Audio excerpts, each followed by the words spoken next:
निम्न द्विघात समीकरणों के मूलों की प्रकृति ज्ञात कीजिए। हमारे पास समीकरण है 2x की घात 2 माइनस 3x प्लस 5 बराबर 0। b होता है b की घात 2 माइनस 4ac के बराबर, और यहाँ पर हमने देखा a का मान है 2, b का मान है -3 और c का मान है 5। तो -3 की घात 2 माइनस 4 गुना 2 गुना 5, तो ये हो गया 3 -3 इंटू -3 हो गया 9 माइनस 8 पंजे 40 जो -31 है और वो 0 से कम है। तो ऐसी स्थिति में हमारे पास कोई भी वास्तविक मूल नहीं होंगे। क्यों? क्योंकि d हमारे पास 0 से कम है। तो मूल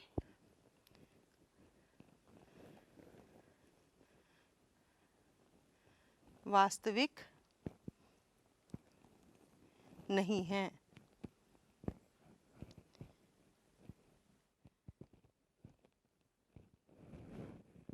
ठीक है बच्चों, चलिए अगला प्रश्न करते हैं। 3x की घात 2 माइनस 4 वर्गमूल 3x प्लस 4।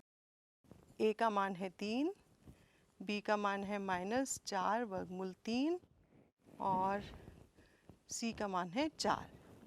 अब हम निकालते हैं b की घात 2 माइनस 4ac का मान -4 वर्गमूल 3 की घात 2 माइनस 4 गुना 3 गुना 4।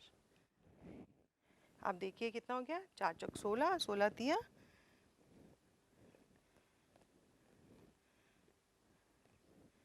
48।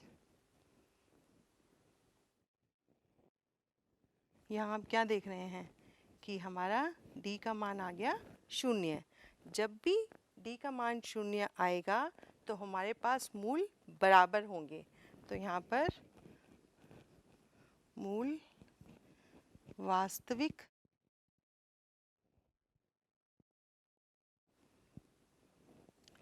और समान होंगे।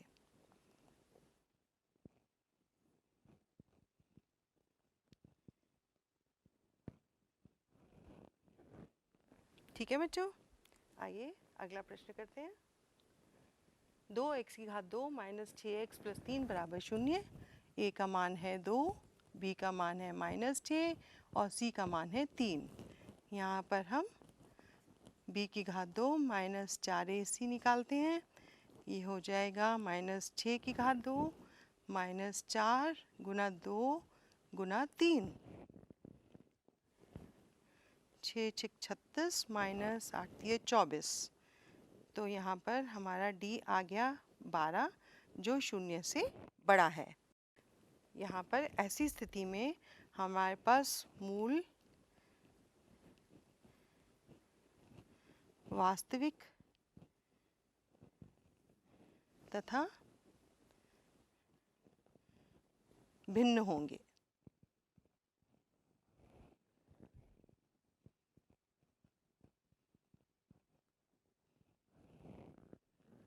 समझ में आया बच्चों? चलिए अगला प्रश्न करते हैं। निम्न प्रत्येक द्विघात समीकरण में k का ऐसा मान ज्ञात कीजिए कि उसके 2 बराबर मूल हों। हमारे पास समीकरण है 2x की घात 2 प्लस kx प्लस 3 बराबर 0। तो a का मान हमने 2 ले लिया, b है k के बराबर और c है 3 के बराबर। अब बराबर मूल के लिए हमारे पास क्या शर्त है? हमारे पास d 0 के बराबर होना चाहिए, मतलब b की घात 2 माइनस 4ac 0 के बराबर हो। तो इसको हम लिखेंगे k की घात 2 माइनस 4 गुना 2 गुना 3 बराबर 0। तो ये हो गया k की घात 2 8 24 बराबर 0। इसका मतलब ये 24 हो गया, या k बराबर हो गया वर्गमूल 24। इसको हम और सरल कर सकते हैं। देखिए 24 को कैसे लिख सकते हैं? 12, 6 और यहाँ देखिए इसको हम लिख पाएंगे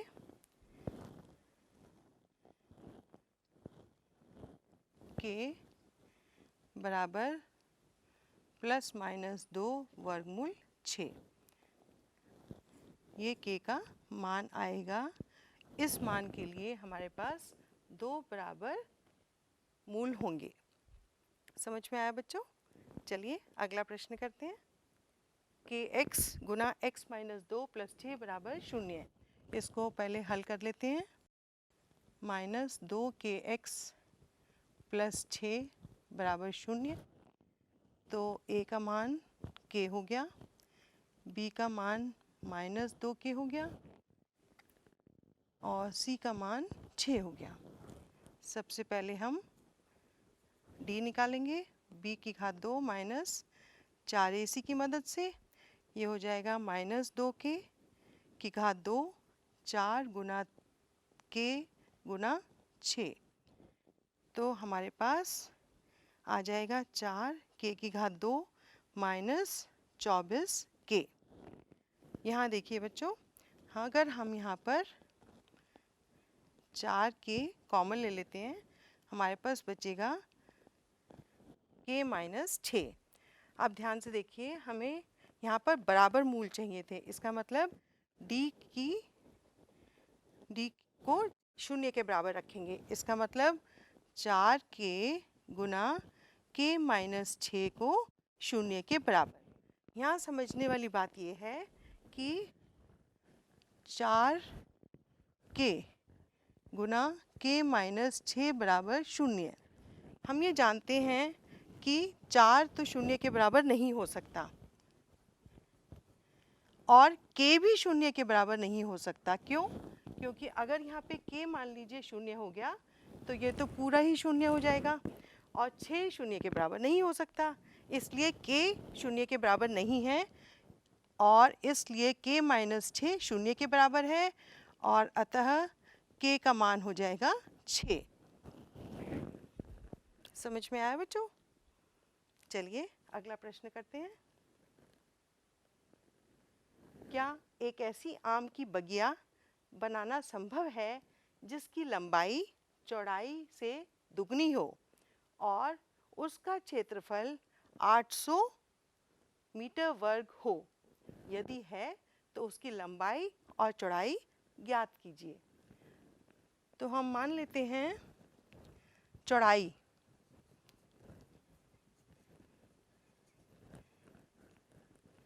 को x मीटर मान लेते हैं और लंबाई कितनी होगी?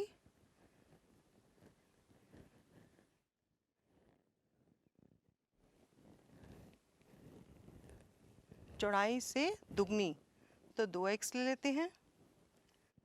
अब क्षेत्रफल कितना दे रखा है? 800 मीटर वर्ग। इसका मतलब लंबाई गुना चौड़ाई कितना हो जाएगा? 800 मीटर वर्ग के बराबर। इसका मतलब 2x की घात 2 800 के बराबर है और x की घात 2 किसके बराबर हो जाएगी? 800 बटा 2। मतलब x की घात 2 होगा 400 के बराबर। x कितना हो गया? बिल्कुल ठीक, आपने कहा x बराबर 20। ये 20 मीटर हमारी क्या आ गई? चौड़ाई आ गई। ठीक है, और लंबाई कितनी हो जाएगी? लंबाई दुगनी है तो 2 से हम गुना कर देंगे तो ये हमारे पास 40 आ जाएगी। अब हमें देखना है क्या ये संभव है? बिल्कुल संभव है। हमने लंबाई और चौड़ाई दोनों निकाल ली हैं। तो हमें कहा गया था क्या एक ऐसी आम की बगिया बनाना संभव है? तो हम लिखेंगे हाँ, ये संभव है।